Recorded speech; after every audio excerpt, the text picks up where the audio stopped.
Hello dear friends, एक बार फिर से कहानी में स्वागत है। आज की जो कहानी है वो है पंडित जी का बेटा। तो चलिए कहानी शुरू करते हैं। एक राज्य में एक पंडित जी रहा करते थे। वे अपनी बुद्धिमत्ता के लिए प्रसिद्ध थे। उनकी बुद्धिमत्ता के चर्चे दूर दूर तक हुआ करते थे। एक दिन उस राज्य के राजा ने पंडित जी को अपने दरबार में आमंत्रित किया। पंडित जी दरबार में पहुँचे। राजा ने उनसे कई विषयों पर गहन चर्चा की। चर्चा समाप्त होने के पश्चात जब पंडित जी प्रस्थान करने लगे तो राजा ने उनसे कहा, पंडित जी आप आज्ञा दें तो मैं आपसे एक बात पूछना चाहता हूँ। पंडित जी ने कहा, पूछिए राजन। आप इतने बुद्धिमान हैं पंडित जी, किंतु आपका पुत्र इतना मूर्ख क्यों है? राजा ने पूछा। राजा का प्रश्न सुनकर पंडित जी को बहुत बुरा लगा। उन्होंने पूछा, आप ऐसा क्यों कह रहे हैं राजन? पंडित जी, आपके पुत्र को ये नहीं पता कि सोने और चांदी में अधिक मूल्यवान क्या है। राजा बोला। ये सुनकर सारे दरबारी हंसने लग जाते हैं। सबको यूं हंसता देखकर पंडित जी ने स्वयं को बहुत अपमानित महसूस किया, किंतु वे बिना कुछ कहे अपने घर लौट आए।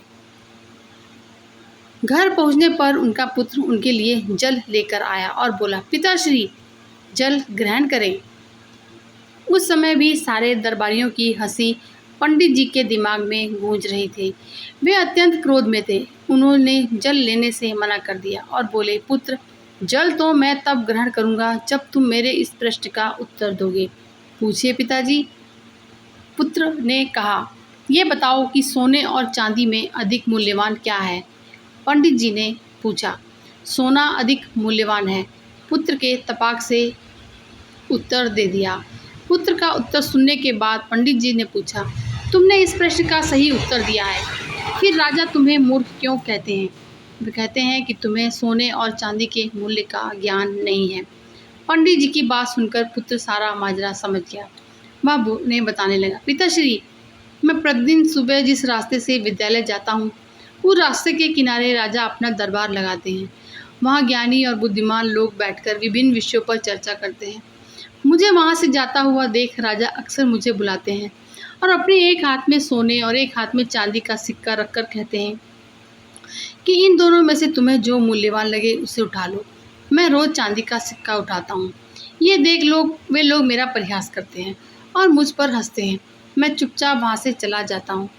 पूरी बात सुनकर पंडित जी ने कहा, पुत्र जब तुम्हें ज्ञात है कि सोने और चांदी में से अधिक मूल्यवान सोना है तो सोने का सिक्का उठाकर ले आया करो।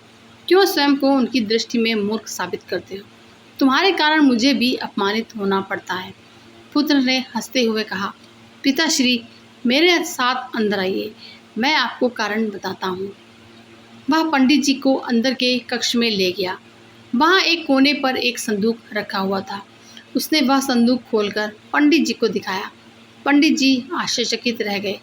उस संदूक में चांदी के सिक्के भरे हुए थे। पंडित जी ने पूछा, पुत्र ये सब कहाँ से आया?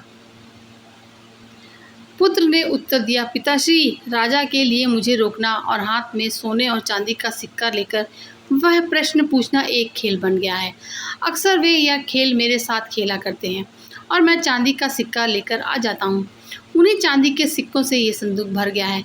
जिस दिन मैंने सोने का सिक्का उठा लिया उस दिन ये खेल बंद हो जाएगा, इसलिए मैं कभी सोने का सिक्का नहीं उठाता हूँ। पंडित जी को पुत्र की बात समझ तो आ गई, किंतु वे पूरी दुनिया को ये बताना चाहते थे कि उनका पुत्र मूर्ख नहीं है, इसलिए उसे लेकर वे राजा के दरबार चले गए। वहाँ पुत्र ने राजा को सारी बात बता दी कि वो जानते हुए भी चांदी का सिक्का ही क्यों उठाता है। पूरी बात जानकर राजा बड़ा प्रसन्न हुआ। उसने सोने के सिक्कों से भरा संदूक मंगवाया और उसे पंडित जी के पुत्र को देते हुए बोला, असली विद्वान तो तुम निकले। तो फ्रेंड्स, ये थी हमारी अच्छी कहानी सुनने के लिए आप सभी का बहुत बहुत शुक्रिया।